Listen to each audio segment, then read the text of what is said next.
The meeting to order, and thank you all for your patience. We were waiting for a flight to arrive from Southern California. So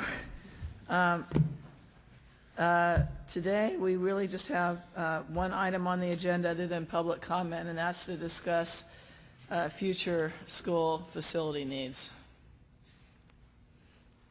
So. Good afternoon, Michael Watanabe, Chief of Program Service. Yeah. Good afternoon, Michael Watanabe, Chief of Program Services for OPSC. I'll be presenting this item.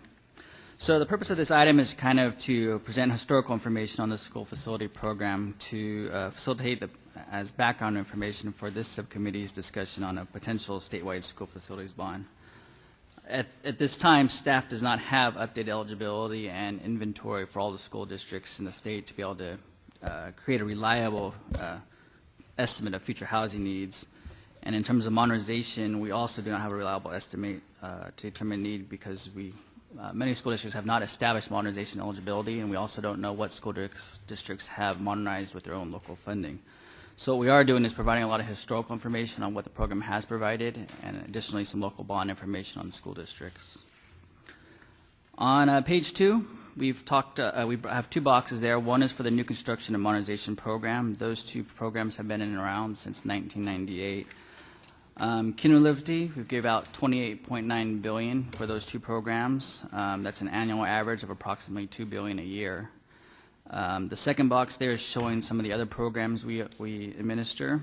The reason why those are just shown as a cumulative approval is because those are either funded on cycles or on annual basis. Keep going through the chart so we can pause there for questions. Keep going. Keep going. On page 3 is a summary of all the school districts in the state that have established or not established new construction eligibility. Out of the 1,038 school districts, approximately 65% have established eligibility. If you take a look and compare that to the lower chart, that actually encompasses 89% of the enrollment in the state, though. But it's still not all the school districts in the state. On page 4, as in continuation of those districts that have established eligibility, that was 679. What we've kind of shown in that figure 3A is how much eligibility is remaining in each of those categories. Now, this eligibility information only encompasses school districts that have actually come into our office to establish eligibility. So still we're not capturing all enrollment needs or housing in the state. Some things to keep in mind with this data as shown in the bottom chart. This data is anywhere between 1 year to 15 years old, depending on when the district last established eligibility or when they last updated. They're only required to update their eligibility when they actually come in for a funding application. You'll see over half of it is over 5 years old. On page 5, we translate that eligibility in figure 3A into a potential value. Now, this chart assumes that the program for new construction continues the same way it is now, and the pupil grants are the same as now. If all the same considerations apply in terms of how old this eligibility is, but what we've done is shown each grade category, multiplied it by today's per pupil grant, and then that gave us our potential value of $8 billion there on the 4th column. Now, on average, school districts get about a 24% increase for site acquisition funding for new construction, which would add potentially another $2 billion in funding. And then based on what we've presented in previous subcommittee items on the supplemental grants that districts are eligible for, you could be adding an average of 30% to all those projects. In total, it would be a potential value of up to $12.7 billion there, $12.6 billion, excuse me. For your reference on page 6, we put some data out there that's been published by the Department of Finance, and this is done by their demographics unit. Over the next 10 years, an estimated net growth of about 60,000 pupils. Also, what we've done on attachment D is shown the county by county enrollment sorted by largest growth to negative growth, just to show you the trends across the state. And then on page 7, we've done the same thing for modernization. Again, this data only captures school districts that have come in and established eligibility and shown us their classrooms. Only 64% of the state has established modernization eligibility, and that's when your permanent buildings are over 25 years old or your portables are over 20 years old. That eligibility is shown in the chart on the figure 7 on the bottom there. Again, just like in new construction, once we ran out of bond authority last year, we have not processed eligibility updates since November 1st of last year. So this data is stale. It is likely if we were to update this for a new program, it would only go up because the buildings would only get older, or we capture school districts we haven't previously captured before. What we've done on page 8, same thing as new construction, translate that into today's per pupil grant amounts. In addition, the supplemental grants that we've talked about previously, approximately 26% add-on for modernization projects, would bring us up to about $4.4 billion. And then for your reference on the various attachments, attachment A is a summary of all the new construction projects where the office has fully processed those applications completely, checked all the criteria for those schools. In new construction, we're looking at about $235 million in approved projects by the board that are on the lack of authority list for new construction. Continuing on attachment A to page 13 is a summary of the modernization projects where we have fully processed those applications and the boards have approved those.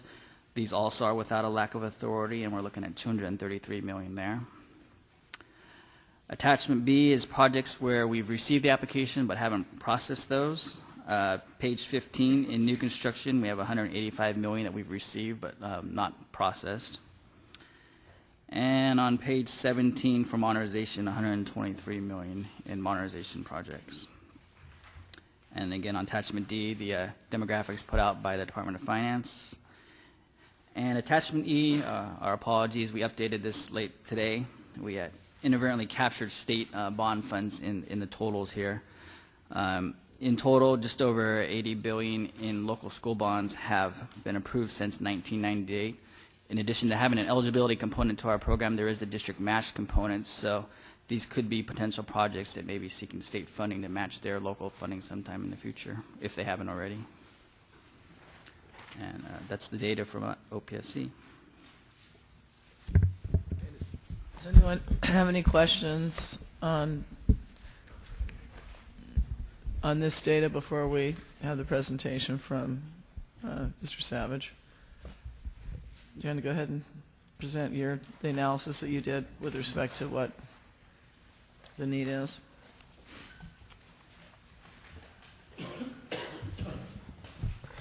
Thank you, Madam Chair, members of the subcommittee.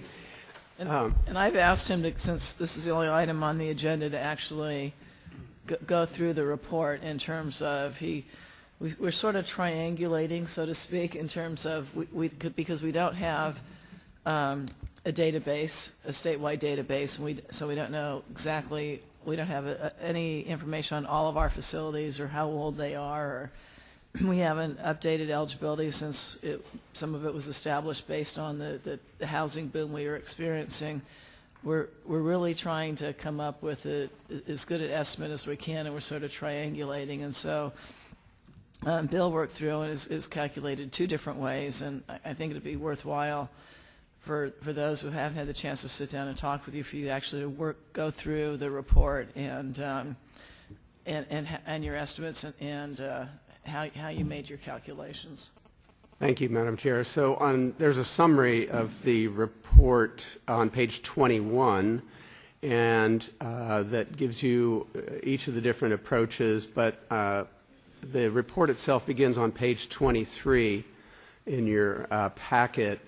And want to just give the subcommittee an update on all of the facility needs that we can assess using the data that we do have available to try and understand what the need for new construction is in the state of California and what the need for modernization is.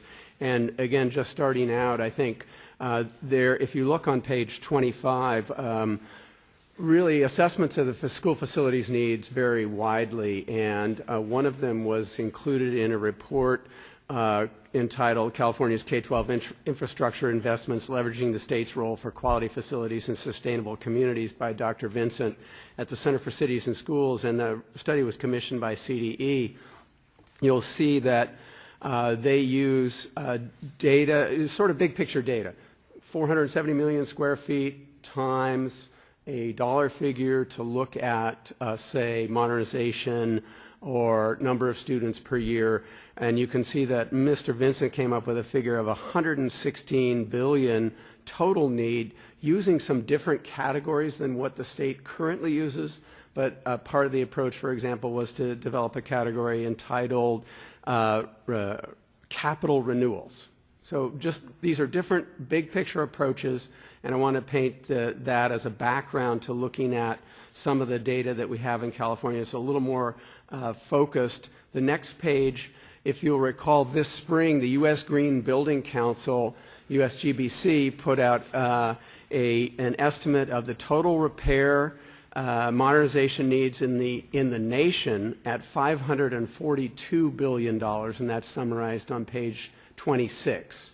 So a couple of big picture reports as background. So right now there's a couple of different approaches that we can look at. Our funding's exhausted. What this study does is look at modernization and new construction from two different methodologies, but I think in my professional opinion it highlights the need for us to have an inventory of our school facilities that would allow us to make some calculations. For example, if we knew how many schools that we had that were, and what the age of the buildings were, we could use those numbers to create a better sense of what our modernization need might be in California. So on page 28, I did the same study that the Office of Public School Construction did, just with a slightly different twist in how the methodology, but using the remaining baseline eligibility is probably the the simplest way to come up with a snapshot of how many unhoused students we have, and I did that by taking those numbers and then using an average per pupil apportionment. And if you look on page 29, there you can see the remaining eligibility that I calculated off a report from mid-2013. And then I took on page 30, the average per pupil grant amounts. These are the base grant amounts in 2012, and then looked at, okay, what are all the supplemental grants that districts are eligible for?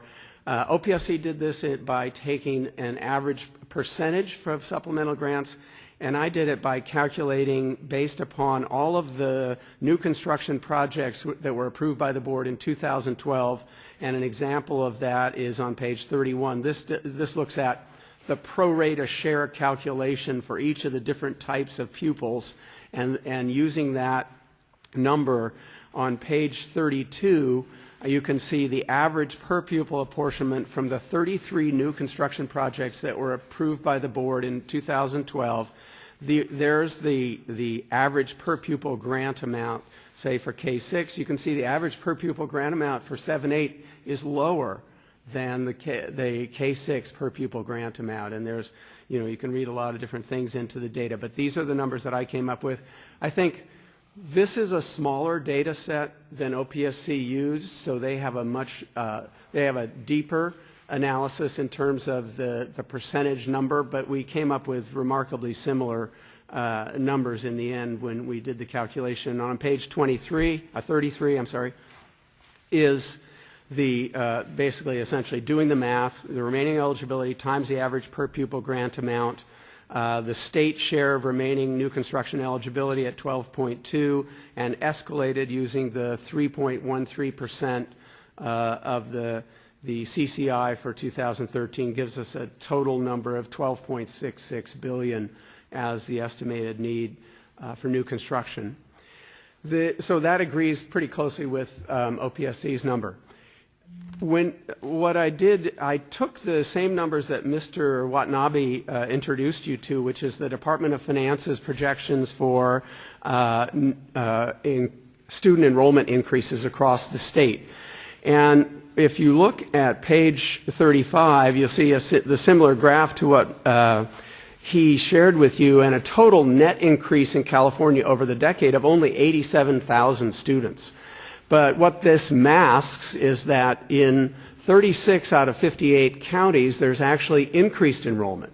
And so the methodology of this approach says, let's take those students, and it's explained on page 36, take all of the counties in which there's increased growth and assume that we need to, as a state, house those students over the next decade.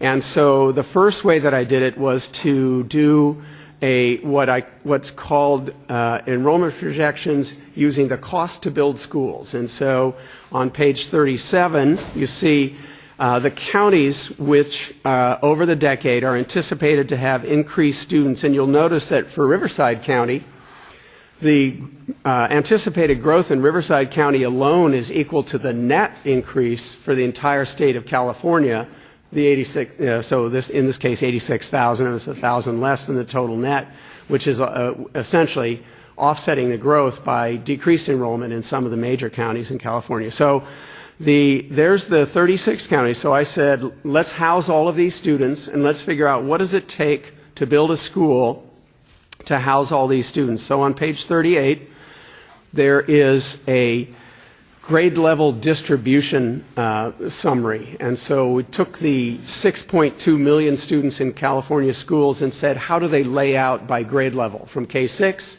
to 7-8 to 9-12?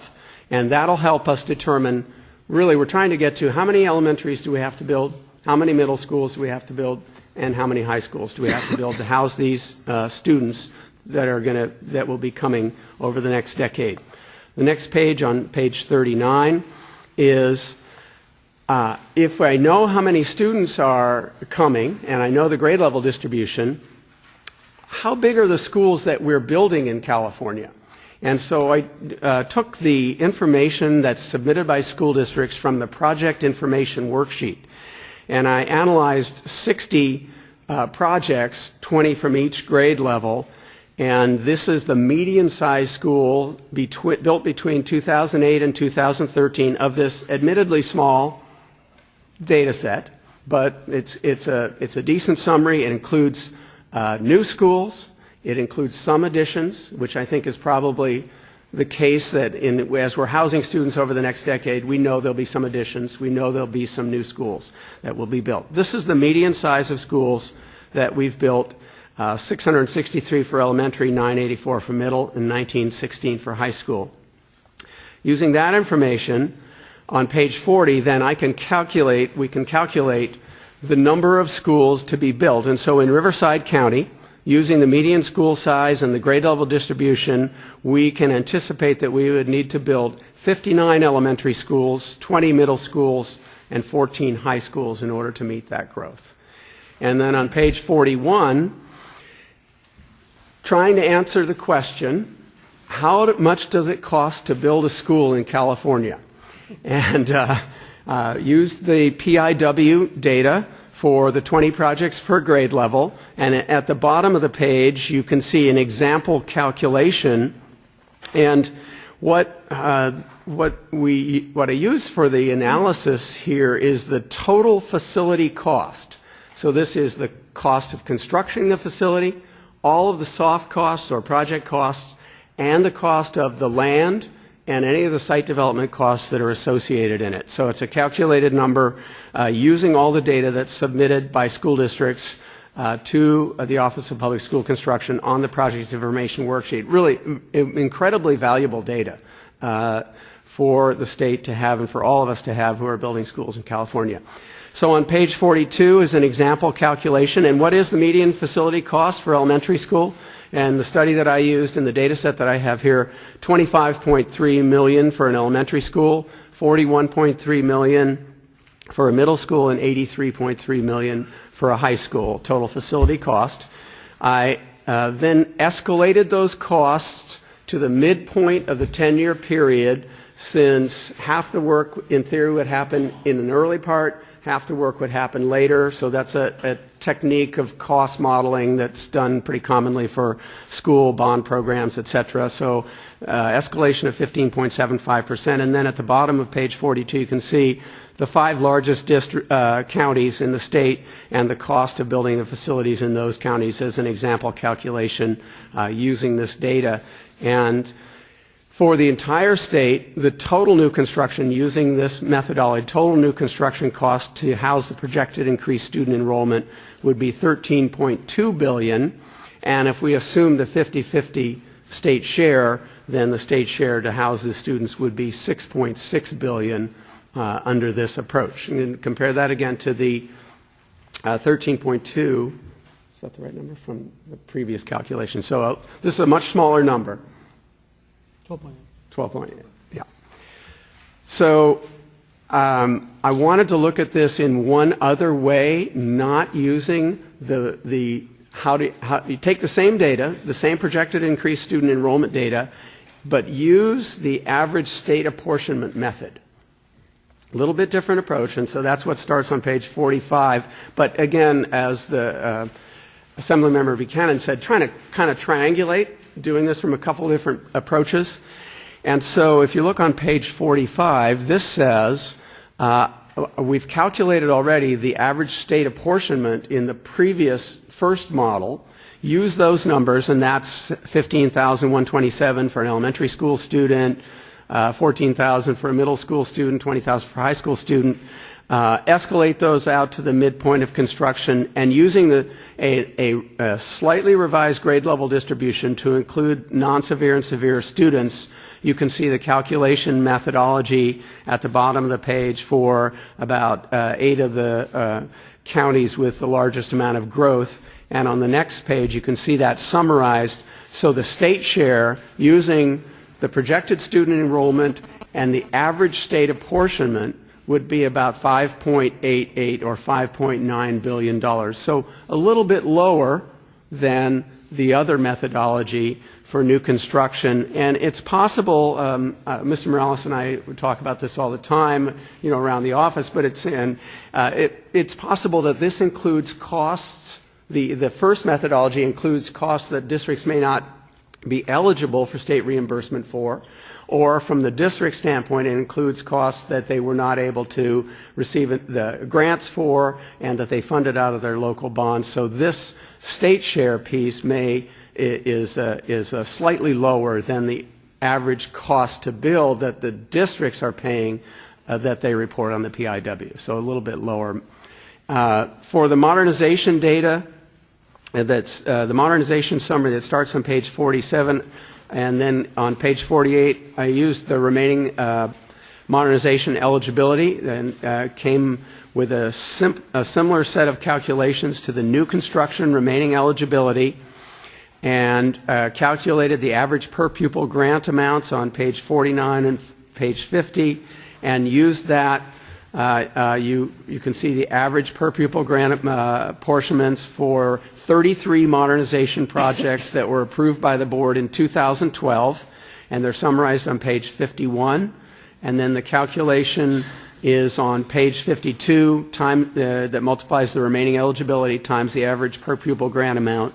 And the state share in this model, it comes out to be 4.595, and escalated to 2013, $4.7 billion. And you'll recall that OPSC, when they did the calculation slightly differently, but came up with $4.3 billion. So we're very close, using the same data set of figures. So I think I'm in agreement with really with OPSC's analysis that the $12.6 billion is the first figure is a little bit high, and it's based upon the fact that we've been through the ups and the downs in California of the boom and the bust, and we need to go through a process of reestablishing our eligibility.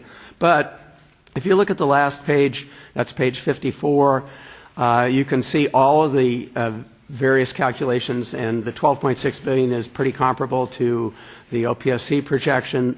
The two projected enrollment numbers are shown there, $6.6 billion or $5.9 billion, and the modernization at $4.7.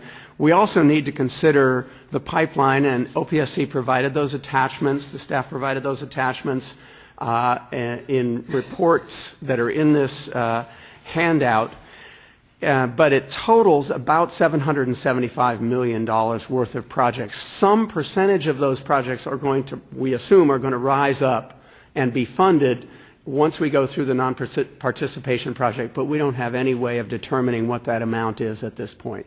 So that's a rapid run-through of this study, and just to give you a summary of school facilities funding need in the state. Thank you. So is there any Before the board starts asking questions or we have discussion, are there any comments from public on this? No comments? Okay, go ahead, Mr. Hagman. Ask away. Well, I'm just looking at some of the other numbers too. I know we have migration. That's basically what we're causing for this as we talk about the state growth and stuff. But in the last several years, we've been having a smaller population of students here. So understanding that a lot of this is done this way, we have to also factor in the different school eligibility for bonds. You know, have you calculated, you know, even if they do have the need, are they going to be able to qualify to get not just the students, but can they also get that? So when we have those different factors, and I'm trying to think about what the process was, 12 years ago when all the bonds went out or whatever it was to go out, and how long would that was supposed to last, because that was a big chunk of money. Do we stay with those projections as well? So I think you do the best you can because we have no data, and I'm the one advocating that with Joan, that get some kind of bond out there, get some more construction, but definitely start getting a database. But it's hard for me to even comprehend going out 20 years projection when we have this migration moving around, we have decline in enrollment going around, we don't know what's left as far as eligibility. If we change the rules, and you know, our schools can be jumping at it as quickly as they did in the last decade. And I also don't see, I guess I'm just rambling here, but I also don't see joint use as well as charter schools in here as well. So good. All those things put together. Really good comment. I think one of the things we could look at is, and obviously I'll defer to them too, OPSC staff too, to discuss some of the other issues. If you look at just as an example, if you take Prop 1D, we had $1.9 billion for new construction in Prop 1D, and that was starting in 2006. But we also had, that's lasted until now. But we also had quite a bit of funding still left in new construction from Props 47 and 55. So I'm not sure we can really say what what amount would be enough to get us where we need to be and to really cover that. And maybe part of that analysis is looking at how much the funding went out for new construction, for example, on an annual basis. Isn't that one of your charts? Mm-hmm. Well, you also have the fact that we could turn on the faucet wider or closer too, depending on how much how many projects we take each quarter. We could slow down the rate of funding or speed it up depending on what the direction of the administration is as well. So I'm not really looking at the funding part; it's more the need, and it's hard to even grasp these numbers as far as either methodology or using it because of all the situations keep changing. I think if we would have asked this question 7 years ago while the building boom was going on, we would have had a lot of different projections at that point. And we did. We had much different growth projections at that point, that's for sure. You asked the question about the need, say, for charter schools or some of the other programs, and it's extremely hard to come up with an appropriate number because, and I think that the charter school community is also struggling some with their lack of data. I know they're engaged in a process surveying their members about their current facility situations and their facility needs. So we've been talking with them, and there's sort of a range. I mean, you could say charter school students make up 10% of the students in California. Does that mean, or 11%? Do we set aside 11% of funds for them? I mean, I'm not saying, I'm not advocating that, but you could make a case for that, I guess.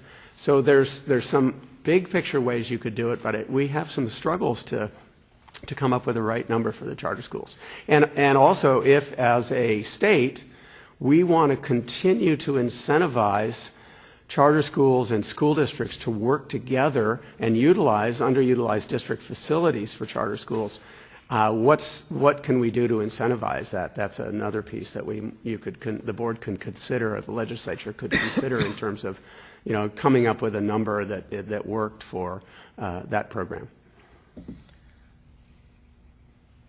Okay, go ahead. This might roll back to our program discussions, But two things for me particularly stand out, and that is in modernization, it is, and I think all parties have done an excellent job in projecting based on what we've always done, what it would look like in the future.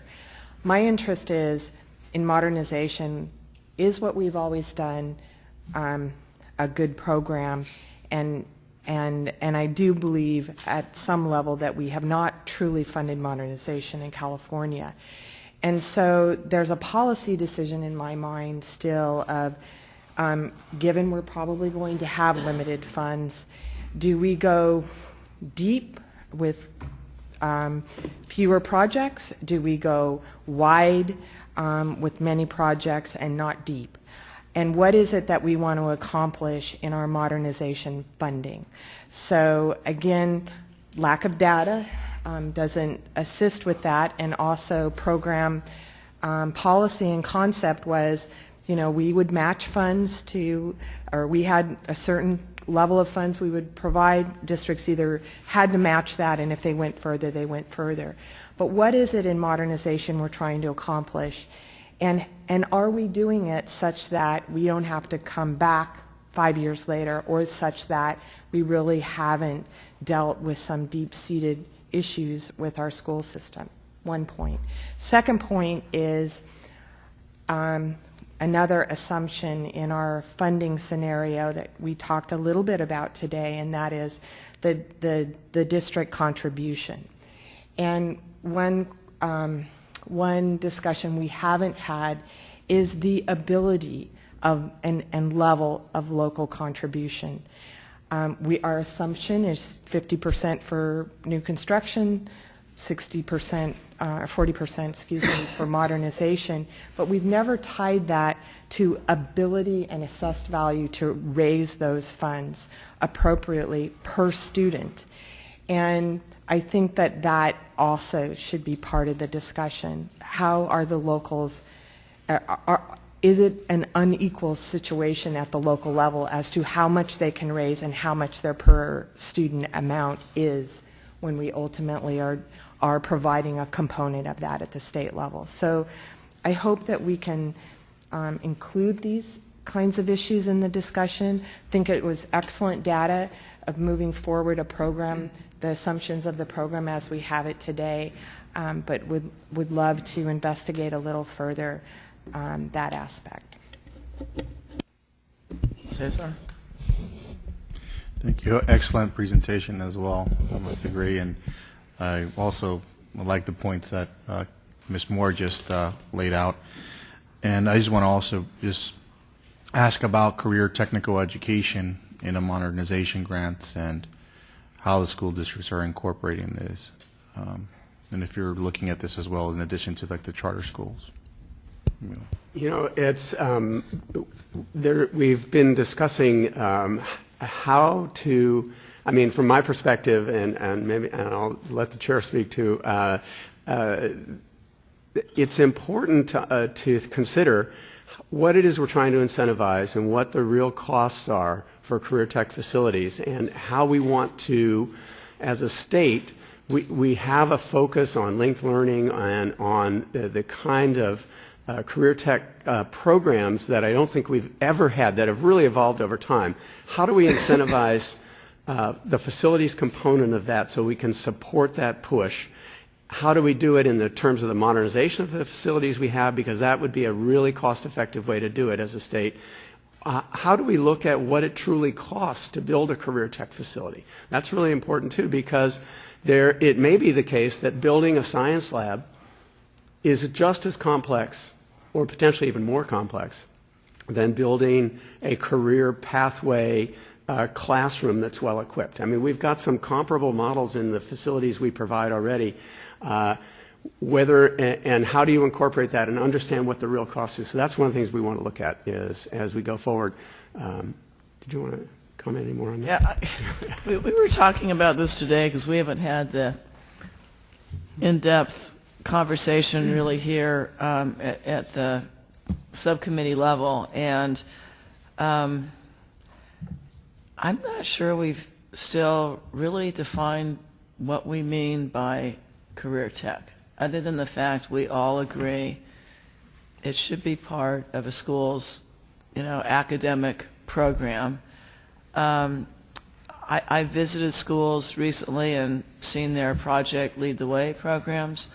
I was at De Anza last week with Senator Steinberg looking at their linked learning programs. Every classroom we visited, by the way, was a standard classroom.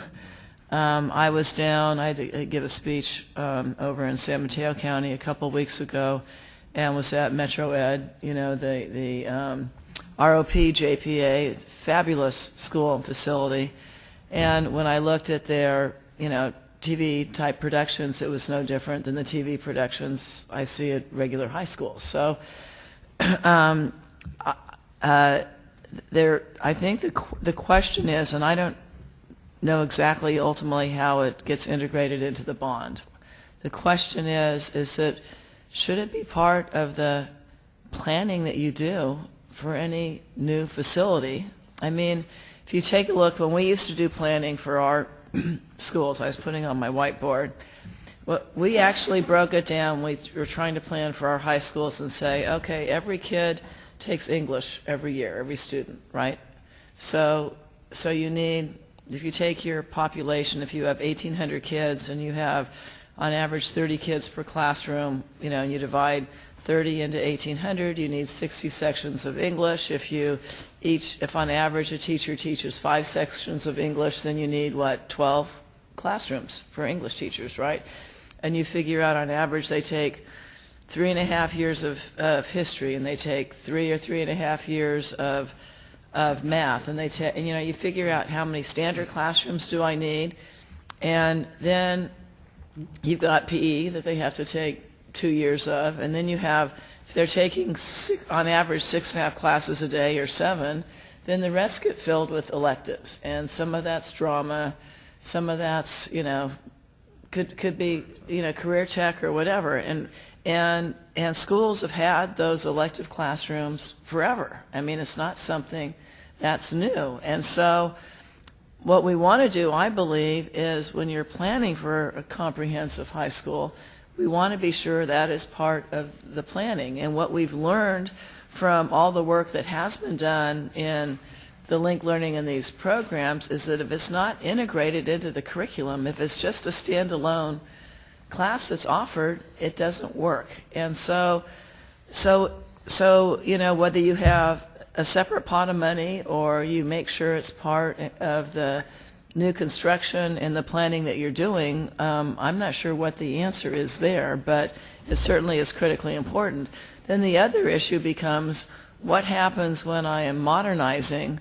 How do I make sure, because there I may have to build a career tech building, or I may have to convert a classroom that used to be wood shop, because no one takes wood shop anymore, and make it use it for a different purpose. And so how do we fund that? So this analysis that they did really didn't tackle that issue, but it is critically important that when districts do their master planning for the facilities, that is included and is part of it.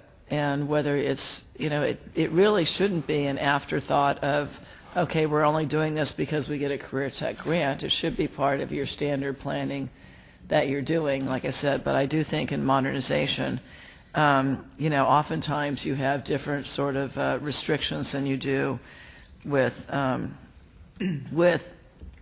new construction. And the modernization doesn't include, okay, we're going to tear down the school. I mean, we did that in our district. Bill did that in his district.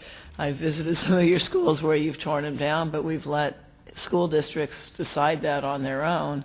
And there you get into, do you take a school that's 25 or 30 years old and say, I don't know what the board was thinking 25 years ago, we want to tear it down and build new, or how do you decide what you're going to do? Because once you open the doors there, you're potentially creating huge financial incentives or disincentives to modernize or to build new. So this analysis is really saying, okay, based on having a basic program, which is what how the program was envisioned from the very beginning. You know, we're going to provide certain per pupil grant amounts, and we're going to let the local communities decide, you know, what they want to build in terms of the schools. And unfortunately, we've talked many times, we don't have any definition in terms of what we think a standard school is or should be, or shouldn't, whatever. I mean, should be in California. These are my takeaways from the analysis that we've done. If you go to Jeff Francis's report, 100 and something $billion, I don't think we're there in terms of where our needs are over the next 20 years, nor do I think the voters are probably inclined to pass that level of bonds.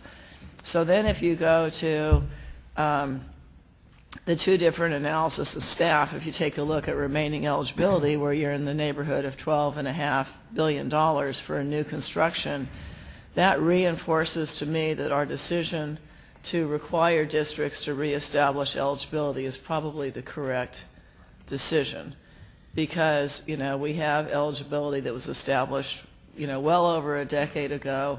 Much of it that's still on the books is when we were in the middle of the huge construction boom, and some of the projects with the tentative maps are active and they're going to build them. Some of them may not get built in the near future, but requiring districts to come in and reestablish eligibility again, particularly with what we've gone through with the economy and everything, I think, from my perspective, makes sense. So then you get into your new construction versus modernization, and both of Bill's numbers, whether, you know, 5.8 or 9 versus 6 point something, you're right in that $6 to $6.5 billion of new construction based on our current new construction grants, which are adjusted for all the little add-ons that we have. And then when you take a look at the modernization at the roughly $5 billion, if you think about the fact that a modernization grant is about a third of your new construction grant, that really tells you you have about $15 billion probably in, if you're going to try and do an apples to oranges or apples to apples comparison. I mean, new construction includes site acquisition grants and other things that modernization doesn't include. So that tells you overall you've got greater modernization need, about probably 10 or 20% greater than new construction need, and it ties directly to what the Department of Finance's projections are for student growth. So what I take away from this is that, one, we probably should, as I think we've all agreed, reestablish eligibility. Two, all the information we have, because again we're triangulating, tells me that, you know, we do need some kind of a statewide database, because until we get that, we're going to continue to estimate needs along the way we've been doing it. And that, you know, if you figure, you know, 6 to 7 billion in new construction and 5 billion in modernization, that puts you with a bonding need over the next decade of probably in the neighborhood of $12 billion. Now, whether or not, you know, I think we've all came to the conclusion that charter schools should be separate. Whether or not, I mean, I don't know where the administration is going to be until this works through the legislative process in terms of, do we try and streamline and do new construction, modernization, and financial hardship? Do we have other, you know, programs that we add on and carve-outs? I don't know.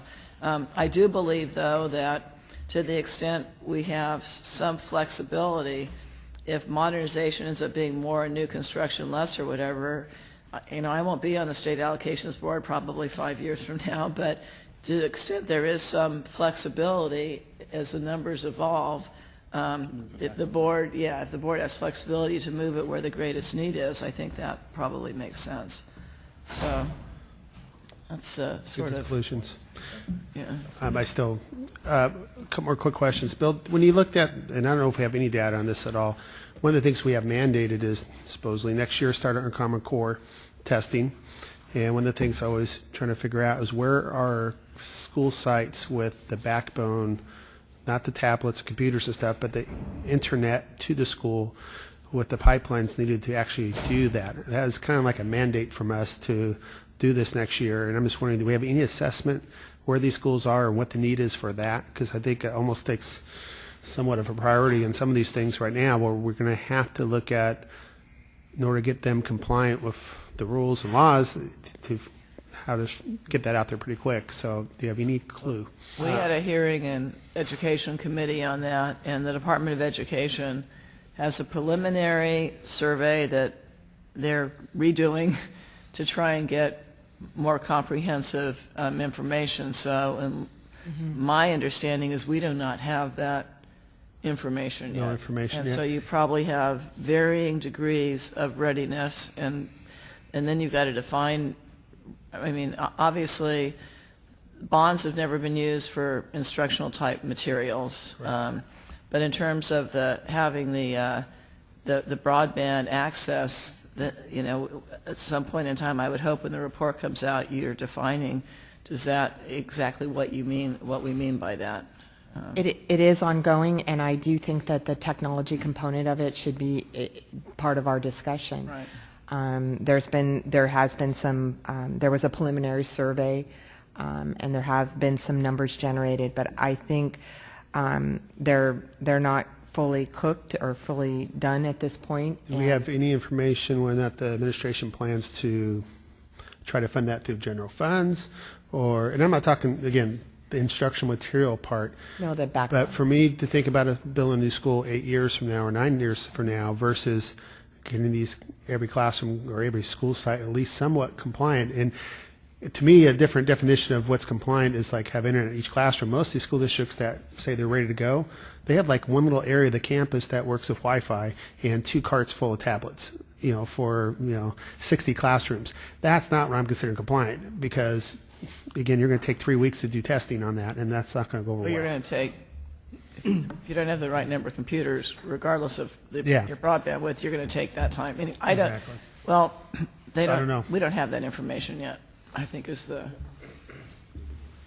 You guys can fix it over there very good. That's right. Write $4 million check and just get done. So anyway, I too want to thank all the staff for the presentation. Clearly, there is a need. There's going to be a need for construction and modernization, but the administration doesn't have a position on how that need is going to be met and whether it would be met with a bond or not. So right. we don't have a consensus, at least from my part, as to how much a bond ought to be, whether there ought to be a bond, and what the future program ought to look like.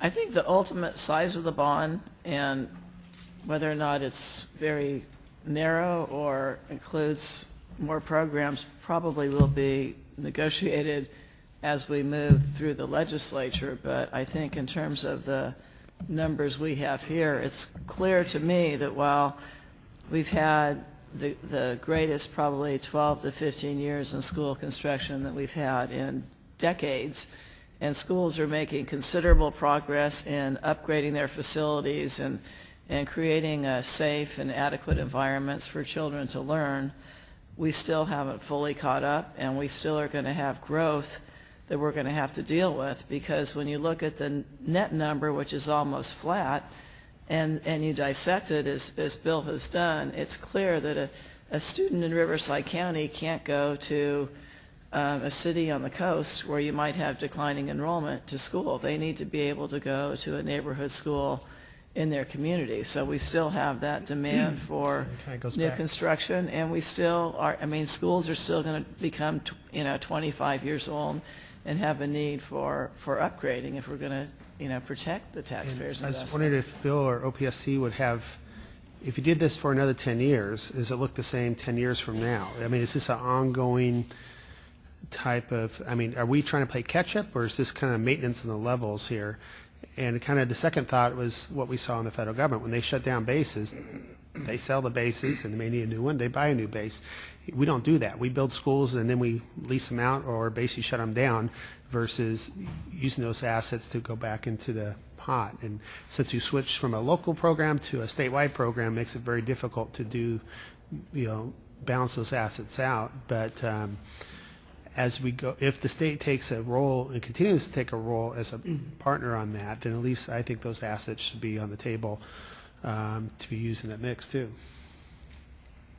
I just would reiterate, as we look at, if we're looking at the numbers of $6 billion in new and $5 billion in modernization, that we really look at the depth of what that modernization does, and that that there is some policy discussion of that, or expectation is, and again, is it deep or is it wide?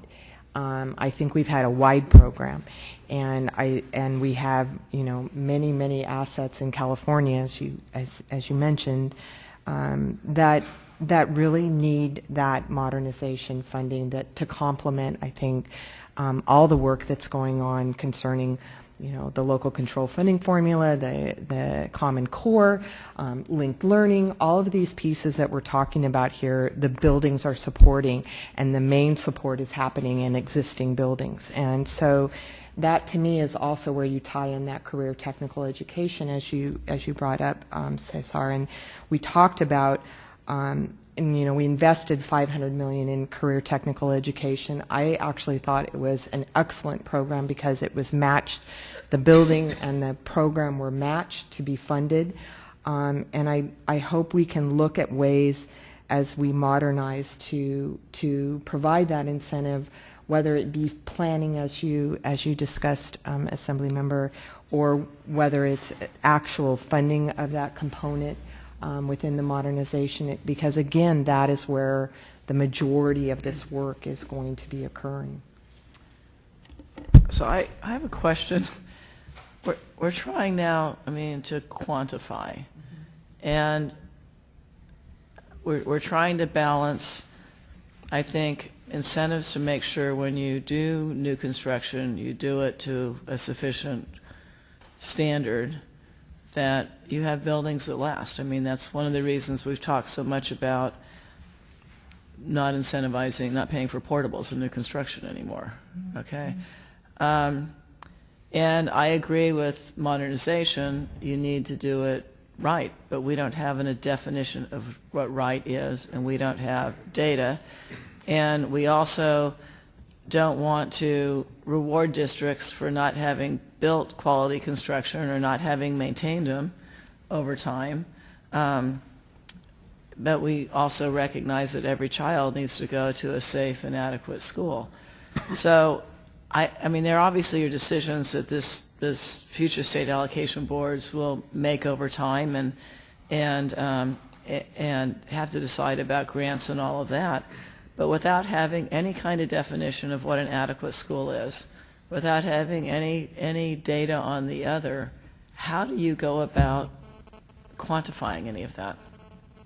What do you suggest? I do think that you can have a better data-driven decision, but there are other examples of how they've addressed modernization. I talked a little bit about them before. There are different approaches to how you modernize a school. We have chosen in our state to provide a per ADA map and say and indicate to the local districts, modernize your school. We don't have a hierarchy of what must be done first. We do have accessibility requirements that come into play. But there are other states, there are other entities that say, when modernizing, these are the things that are done first. Right. Or in assessing of it, there's many ways. There's a standard assessment technique to look at buildings and determine. So, are you assuming school districts and boards don't do any kind of assessment of their facilities when they decide what they're going to do? But I think at a certain point, what happens at the local level is the dollar only goes so far. And so different things hit different priorities. Now, we as a state made a priority of career technical education. We funded it, we put it in a separate pot, and we did it. Right. Why did we do that? I think because there was a lot of pressure from career technical education folks that we're not getting funding at the local level for whatever reason. I think there's, you know, do I think that locals can prioritize their issues? Yes. On the other hand, we have never said what our outcome is that we want from those schools. And, you know, I've given examples. So I just want to get back. The whole intent of the program was to say, you elect local school boards. School facilities have been the responsibility of local communities. I mean, you go several decades ago, there was no state program. So we elect the school boards. The facilities in terms of the design and, you know, whether they choose metal roofs or you know, composite or whatever, that's their decision. And so that's and the program was designed to say, okay, we'll provide in a grant amount, but we're not going to tell you anymore that your overhangs can only be 3 feet or that you have to build 30% of your buildings that are relocatable or whatever.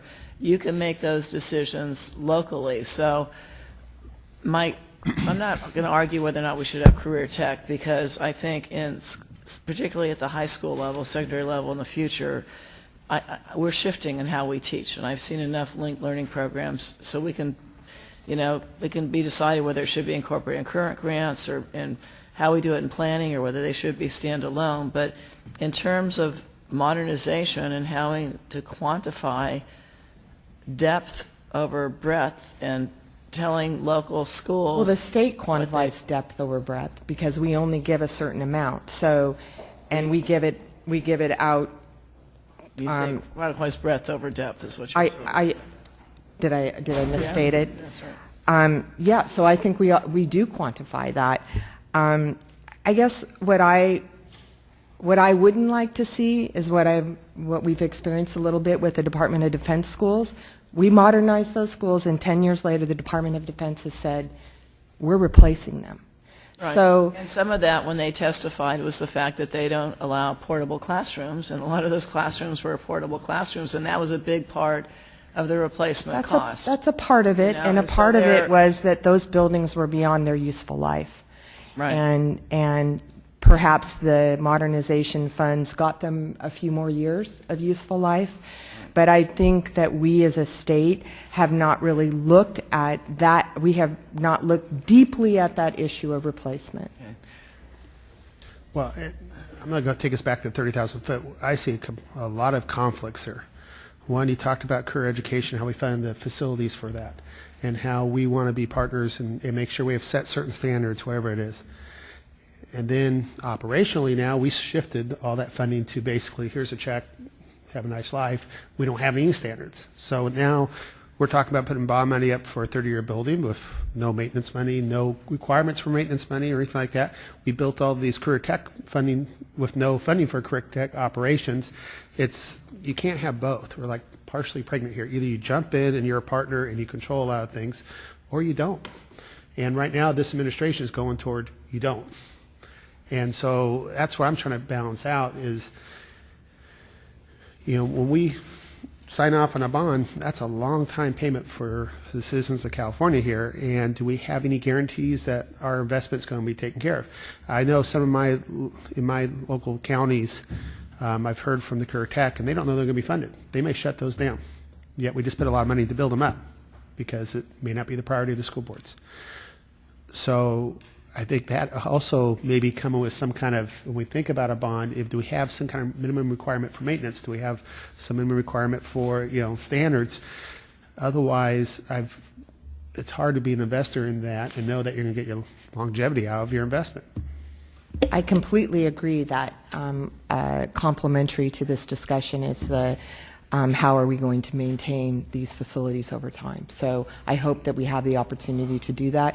You know, that's been a general fund funding component match program, but you're absolutely right. How are we, or what incentives are we providing to maintain these I think it buildings goes back over to the time? argument, what is the school, what's the minimum facilities? If we're going to state what those are, but not have direct what the funding is going to be supporting a program for those facilities, then it doesn't match up to me. If we're going to be letting the local districts use their ADA any way they want and support whatever programs they want, as long as they get even now a smaller set of subjects of Common Core, then I don't want to tell them what buildings they have anymore either, because they may not, provide funding for the program of those buildings. So I don't know. It's just a little dichotomy there. Well, let me try and bring this together. I think hopefully there's consensus around the fact that we believe that our need going forward, as best we can estimate, and I don't know what size bond, if a bond, but hopefully the government or the governor and the administration will agree.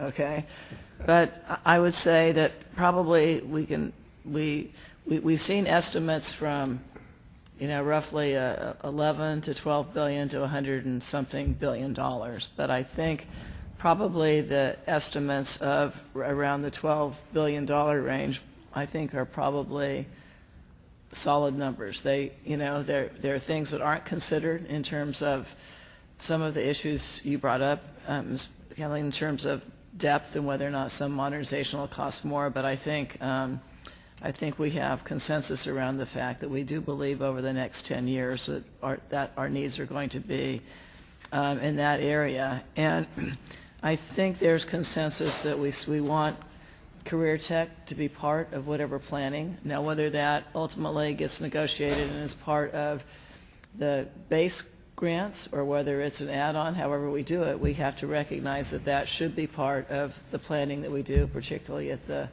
secondary level and reflected in the state grants, whether they're added to the base or supplemental. This obviously didn't go into all of the different grant categories. You can talk about high performance. I mean, we're going to have $500 million a year coming from Prop 39. So I don't know, as we get into discussions in this in the legislature and with the governor's office, where we're going to be. But I think we can summarize in the report. You can. I assume there is consensus that the need is. The need's there. There's consensus that there's a need for constructing and modernizing. There's a total need, and I accept the staff's report on what that estimated total need is, but not a consensus on that there's a certain amount of that need that's the state's obligation. Well, bond. Okay. Well, obviously we're going to. As we're trying to draft a report, we're going to note where you have to abstain. I don't see this as necessarily recommending a bond of this amount. I think maybe the recognition is that going forward over the next decade, that we expect there to be need for facilities, and if we were to continue the current program, this would be the cost of the state's share. Ultimately, the governor and the others are going to have to decide what that amount is. But people have asked the question: have you caught up? Do you still need money? Is there still a need there? Do we need a bond? Are we going to need a bond at all, or are we going to, what size are we going to need? And when I take a look at estimating from these couple of different perspectives, it's clear to me that there is going to be a need. I'm not an attorney, and I don't know the case law behind that what started this, but I remember my briefings way back when there was a case law that started why the state got involved in the first place. The equality to make sure each student has the right to education on this. And I'm wondering if we're hearing from the governor's administration that not necessarily support for a state position on this, maybe we should have the staff or ask the governor's office what would the alternatives to that be. Because if we're still under the court case that says we have to do something. The Williams Act. I'm not sure. The Williams settlement was after we had passed the number of bonds and after we had started the current. So we don't have the obligation anymore? Early on, there was the Serrano decision. Serrano, that's what I was thinking of. And Serrano dealt primarily, though, with general fund funding, not facilities funding. Okay. Is there an legal argument that says that each student has to have a minimum type of building to educate in there too? I've heard that argument given to me a couple of times too. So I'm just wondering that was part of the Williams, and it's. you know, it's also why we have programs like critically overcrowded schools and So there was a push for that at the beginning of this, and if we do take it away, what is the alternative, basically? Well, if you think about the two programs that were really designed to target, I thought we had consensus around the fact with the critically overcrowded schools and the ORG grants that if we dealt with portables separately, that would, I mean, the COS money wasn't in the last bond. But if we dealt with replacement of portables so that we're not, you know, we're not modernizing and we're replacing them, if we're not funding, using new construction dollars to fund portables, but funding actual permanent built classrooms, that would then allow for us to deal with those, you know, primarily, you know, inner city campuses and others where all, you know, the whole campus is portables. There's no places for kids to play or anything. I think you can take from us there is a need. We agree with you. I think that is consensus. I think we're probably at a higher place in that need, but I think based upon the presentations today and based upon the information that we have, I think it also emphasizes that it would be great to have an inventory to have some of that more quantified. I do believe we're a little underestimated in the terms of how many buildings out there need to are past their useful life and need to be replaced. I think that's a component of our work that we have not gone deep into, but absent the information, and you've pointed that out. And as we move forward, perhaps too, we look at, you know, we talked a lot about the collapsing of the other programs into the numbers, and maybe we can flip it in a different way and look at the incentives for those programs or incentive for additional dollars in our program elements. Particularly, as you know, we're strong supporters of joint use. We believe it's a good community use of funds, and it's also a good taxpayer use of funds when we can consolidate uses on campus and provide those incentives. So perhaps we can look at that in terms of our two major categories. We've talked about that previously. And so we support moving forward on the needs analysis. Well, we're going to try and come up with a draft of all the stuff we've discussed and where we think we have some consensus that all of us can review and look at the next meeting and jointly edit. And, you know, like I said, ultimately, the bond is going to be a product of all the stakeholders in the education family, the governor, and the legislature. But I think we've come close to doing our job in terms of identifying what we think works, what doesn't work, what the need is, you know, what some overarching recommendations are that we have. And so we'll work on that. Before we adjourn, because are there any comments at all from anybody? Any closing comments from any of the members of the committee? Just a question.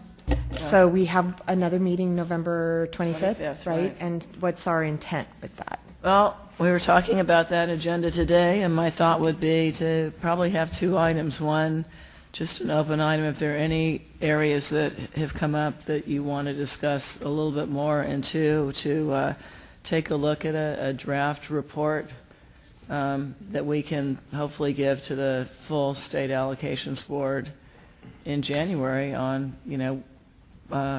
sort of I'm thinking of a summary report, the work we've done and where we have consensus on recommendations moving forward. All the members have been given copies of all the materials we've had. I don't know if they've all read them or not, but they certainly, if we have that summary, they certainly have the background information. We could, if we needed to, we could put another binder together if they wanted to dig into that more deeply. I think that's great, and just letting everybody know that's the intent there. And also, I like your idea about a kind of catch-all if you feel you want to have your one last discussion of an issue, it's an opportunity for that. Well, and we have not solved every facilities issue out there, but we've had some good discussions. You know, and I'm not sure we ever will exactly, so. All right, we are adjourned.